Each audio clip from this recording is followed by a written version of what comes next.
الرحمن الستار ملك الملك الغفار الوهاب المنان المتعال. الله الله يا ربي يا الله. السلام عليكم ورحمة الله وبركاته. الحمد لله رب العالمين والصلاة والسلام على أشرف الأنبياء والمرسلين وعلى آله وأصحابه أجمعين وعلى من تبعهم بإحسان إلى يوم الدين. أما بعد، أعوذ بالله السميع العليم من الشيطان الرجيم من همزه ونفخه ونفثه. في جنات يتساءلون عن المجرمين ما سلككم في سقر قالوا لم نك من المصلين ولم نك نطعم المسكين.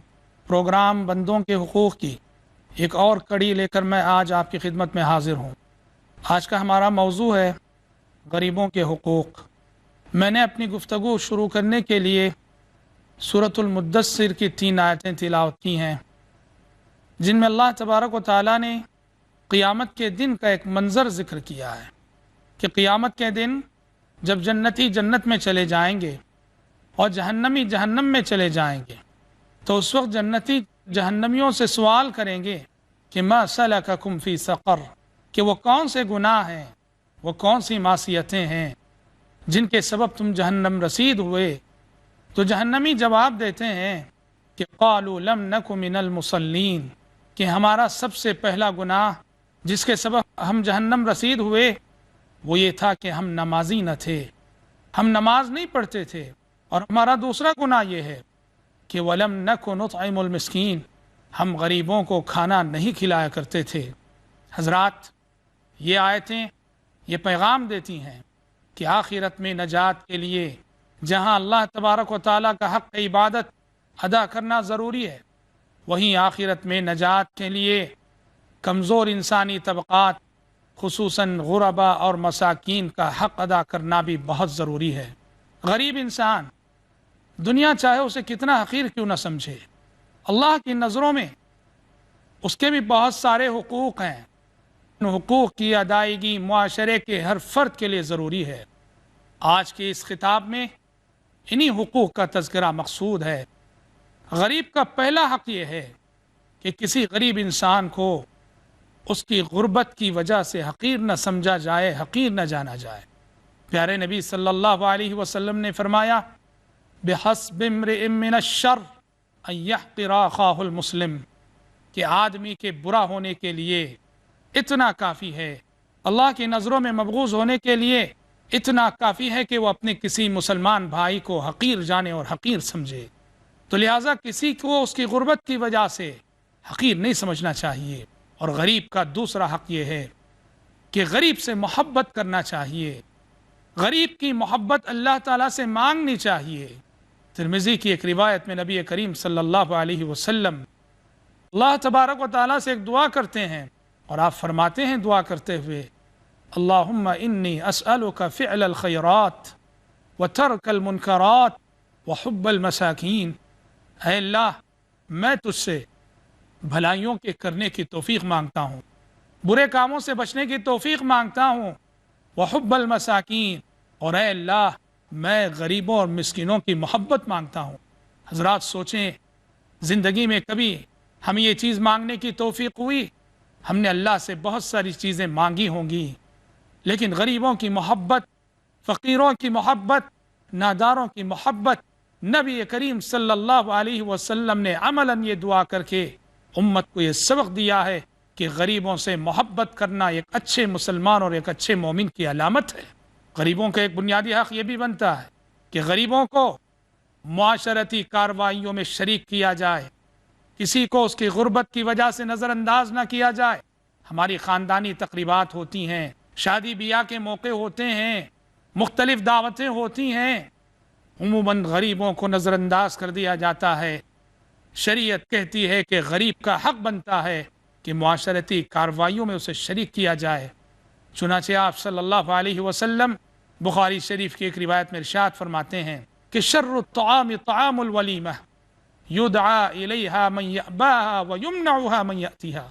آپ فرماتے ہیں بدترین دسترخوان ہے وہ دسترخوان، بدترین دعوت ہے وہ دعوت، اور بدترین ولیمہ ہے وہ ولیمہ جس میں آنے والوں کو روکا جاتا ہے اور جو نہیں آنا چاہتے ہیں انہیں ڈیمانڈ کر کے بلایا جاتا ہے۔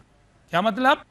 اپنا رشتہ دار ہے، قریبی رشتہ دار ہے، اور وہ آنے کی خواہش بھی رکھتا ہے، ہم محض اس لیے نہیں بلاتے کہ ہماری شادی میں تو سب وی آئی پی قسم کے لوگ آنے والے ہیں، تو غریبوں کا یہ حق بنتا ہے کہ معاشرتی کارروائیوں میں انہیں شریک کیا جائے، خاندانی تقریبات میں انہیں فراموش نہ کیا جائے۔ نبی کریم صلی اللہ علیہ وسلم بخاری شریف کی ایک حدیث میں ارشاد فرماتے ہیں، شر الطعام طعام الولیمہ یدعا الیہا من یأباہا ویمنعها من یأتیہا۔ آپ نے فرمایا کہ بدترین دسترخوان ہے وہ دسترخوان، بدترین دعوت ہے وہ دعوت، بدترین ولیمہ ہے وہ ولیمہ جس میں آنے والوں کو تو روکا جاتا ہے اور جو نہیں آنا چاہتا اسے زبردستی کر کے بلایا جاتا ہے۔ کیا مطلب؟ ہمارا اپنا ایک رشتہ دار ہے، ہم اسے دعوتوں میں محض اس لیے فراموش کرتے ہیں کہ ہماری دعوت میں وی آئی پی شریک ہوتے ہیں، اعلیٰ قسم کے لوگ شریک ہوتے ہیں، یہ غریب اگر ہماری دعوت میں آ جائے گا تو اس سے ہمارا وقار مجروح ہوگا، ہم اسے نظر انداز کرتے ہیں، اور ایسے لوگ جن سے بظاہر ہماری کوئی رشتہ داری نہیں ہوتی انہیں بار بار زبردستی کر کے بلایا جاتا ہے۔ پیارے نبی صلی اللہ علیہ وسلم نے ایسے دسترخوان کو اور ایسی دعوت کو بدترین دعوت قرار دیا ہے۔ غریب کا ایک حق یہ بھی بنتا ہے کہ اس کی ہر ضرورت کی تکمیل کی جائے۔ بھوک مٹانے والا لقمہ ہر بھوکے انسان کا حق ہے، پیاس بجھانے والا گھونٹ ہر پیاسے انسان کا حق ہے، تن ڈھانکنے والا کپڑا ہر برہنہ انسان کا حق بنتا ہے، اور جو شخص ان ضرورتوں کی تکمیل کر دے تو اللہ تعالیٰ کے پاس اس شخص کے لیے عظیم اجر و ثواب کی نوید سنائی گئی ہے۔ مسلم شریف کی روایت ہے، مائی عائشہ صدیقہ رضی اللہ عنہا فرماتی ہیں کہ ایک مرتبہ میرے پاس ایک غریب خاتون آئی اپنی 2 معصوم اور ننھی بچیوں کو لے کر۔ اس نے کھانے کے لیے کچھ مانگا، تلاش بسیار کے باوجود گھر میں مجھے کچھ نہ ملا، صرف 3 کھجوریں تھیں اور میں نے وہ 3 کھجوریں اسے دے دیں۔ اس غریب ماں نے 2 کھجوریں اپنی 2 ننھی بچیوں کے حوالے کر دیں۔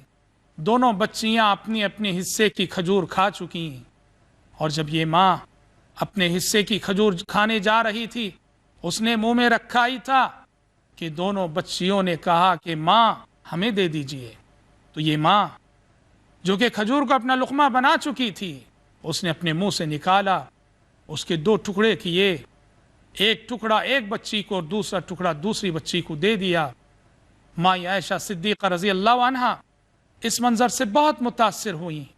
جب نبی کریم صلی اللہ علیہ وسلم تشریف لائے تو مائی عائشہ صدیقہ رضی اللہ عنہا نے کہا کہ اللہ کے نبی اس طرح ایک غریب خاتون آئی تھی اور اس سے میں نے 3 کھجوریں دیں، اس نے اپنا پیٹ مار کر اپنی کھجور بھی اپنی بچیوں کو کھلا دیا۔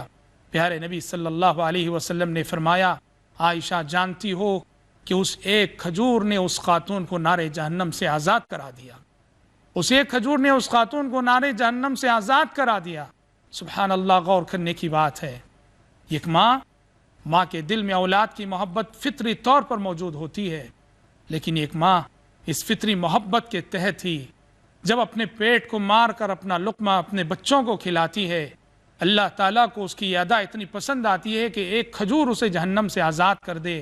تو ذرا سوچو، ایسے غریب، ایسے بھوکے، ایسے پیاسے جن سے ہماری کوئی رشتہ داری نہیں ہوتی ہے، اگر ہم ان کی ضرورتوں کی تکمیل کریں گے تو اللہ تبارک و تعالیٰ کے پاس یہ عمل کتنا محبوب ہوگا، اور اللہ تبارک و تعالیٰ کے پاس ہم کس قدر نوازے نہیں جائیں گے۔ نبی کریم صلی اللہ علیہ وسلم نے غریبوں، ناداروں اور مجبوروں کے مسائل سے دلچسپی لینے اور ان کی ضرورتوں کی تکمیل کے حوالے سے اس بات کی بھی تعلیم دی ہے کہ ایک غریب آپ سے مانگتا ہے تو اس کے حقوق میں سے ایک حق یہ بھی بنتا ہے کہ تم اس کے ساتھ حسن ظن سے کام لو۔ نبی کریم صلی اللہ علیہ وسلم کہہ رہے ہیں کہ مانگنے والا گھوڑے پر بھی سوار ہو کر آئے اسے دے کر بھیجو۔ مطلب یہ ہے کہ اس کے ساتھ حسن ظن سے کام لو کہ ہو سکتا ہے یہ گھوڑا اس کا نہ ہو، وہ کسی اور سے لے کر آیا ہو۔ تو حضرات، اللہ تبارک و تعالیٰ نے نبی کریم صلی اللہ علیہ وسلم کو آغاز وحی میں جو تعلیمات دی ہیں اس میں سے ایک بنیادی تعلیم یہ تھی، فَأَمَّا الْيَتِيمَ فَلَا تَقْهَرْ، اما السائل فلا تنہر، اے پیغمبر آپ کسی سائل کو نہیں مت کیجیے، آپ کسی سائل کو نہیں مت کہیے۔ اسی لیے پوری زندگی میں نبی کریم صلی اللہ علیہ وسلم نے کسی سائل کے جواب میں لفظ نہیں فرمایا، آپ ہمیشہ ضرورتوں کی تکمیل کیا کرتے تھے۔ ایک مرتبہ ایک خاتون جس نے بڑے شوق سے آپ کے لیے ایک چادر بنائی اور آپ صلی اللہ علیہ وسلم کو اس نے وہ چادر ہدیہ کی، آپ وہ چادر زیب تن کیے ہوئے آئے، بہت خوش نما لگ رہے تھے، بڑے خوب رو لگ رہے تھے، اور آپ صلی اللہ علیہ وسلم کو بھی یہ چادر بہت پسند آئی۔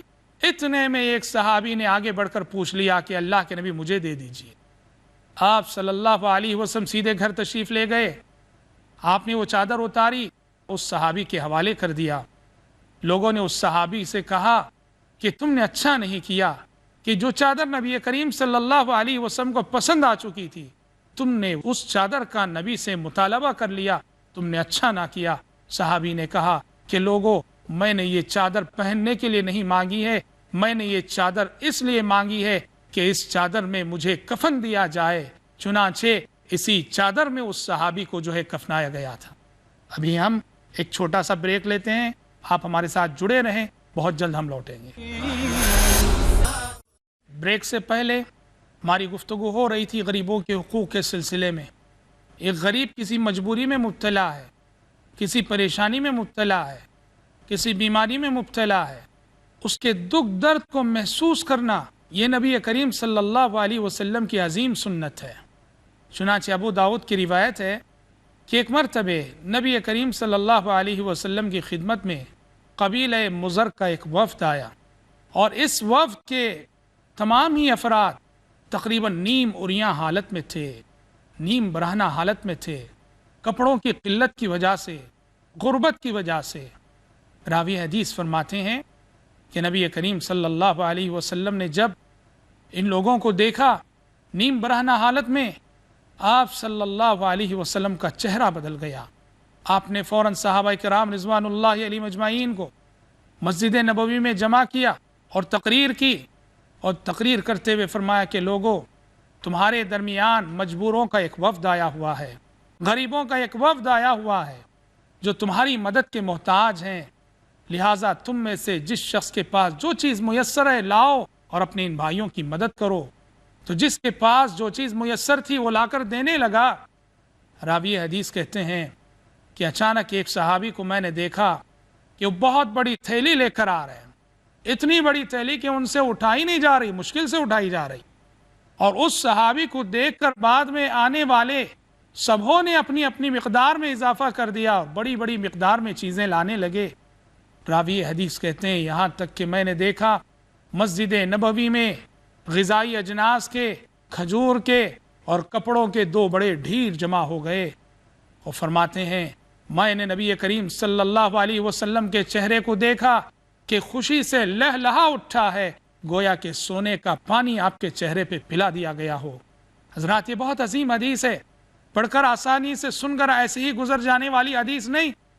غور کرو، جب مجبوروں کی مجبوری آپ نے دیکھی تو آپ کے چہرے کی رنگت بدل گئی، آپ کا چہرہ بدل گیا، لیکن جیسے ہی ان مجبوروں کے لیے انتظام ہو گیا تو آپ صلی اللہ علیہ وسلم کا چہرہ خوشی سے لہلہا اٹھا، اور آپ نے اس صحابی کی تعریف کرتے ہوئے فرمایا، جو صحابی بڑی مقدار میں لائے تھے اور جن کو دیکھنے کے بعد لوگوں کے صدقے کی مقدار بھی بڑھ گئی تھی، آپ نے تعریف کرتے ہوئے کہا تھا کہ جو شخص بھی کسی نیک کام میں دوسروں کے لیے آئیڈیل بنتا ہے، اسوہ بنتا ہے، اور اس کو دیکھ کر لوگ اچھے کام کرتے ہیں، تو اس شخص کو اتنا اجر و ثواب ملے گا جتنا اجر و ثواب کہ اسے دیکھ کر کرنے والوں کو ملتا ہے۔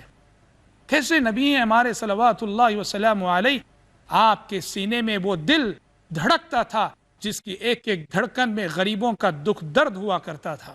کیوں ایسے نبی پر نہ فدا ہوں کہ جو فرمائیں، کیوں ایسے نبی پر نہ فدا ہوں کہ جو فرمائیں، اچھے تو سبھی کے ہیں برا میرے لیے ہے۔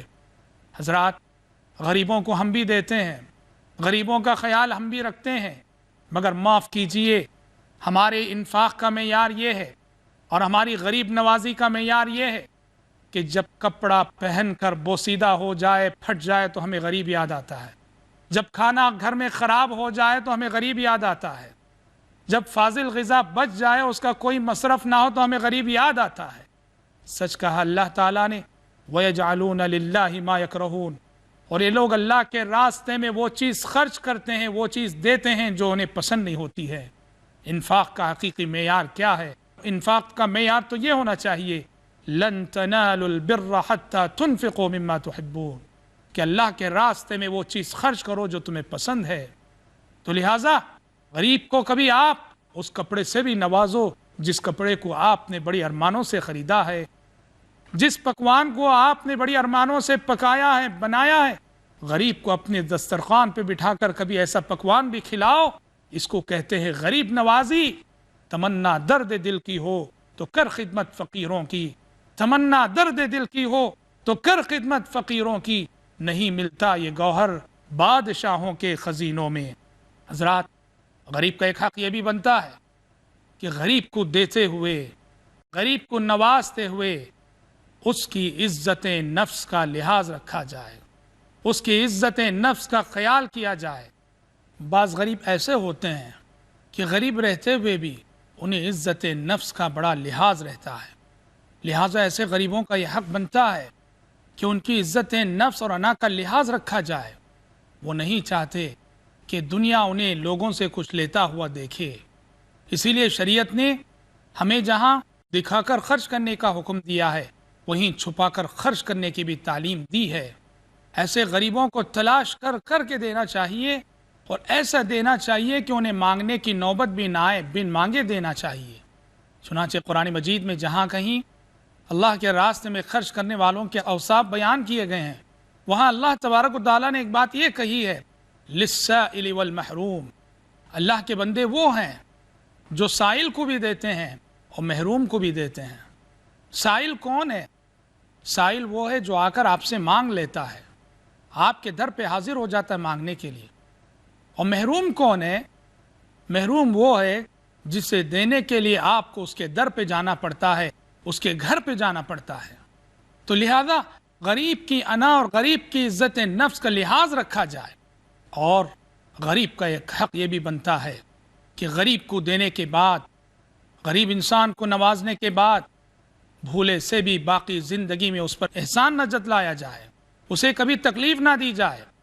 خرچ کرنے والوں کی ایک آفت ہے، خرچ کرنے والوں کی یہ مصیبت ہے کہ وہ جس کو دیتے ہیں تو بعض خرچ کرنے والے جس کو دیتے ہیں اس کو اس خیال سے تکلیف دیتے ہیں کہ یہ تو میرے احسانات تلے دبا ہوا شخص ہے۔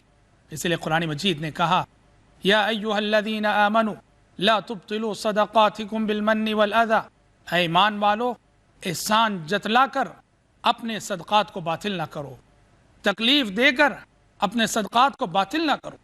تو لہٰذا جس غریب کو آپ نے کھلایا ہے، پلایا ہے، تو نیکی کر اور دریا میں ڈال کے اصول کے تحت بھول جاؤ۔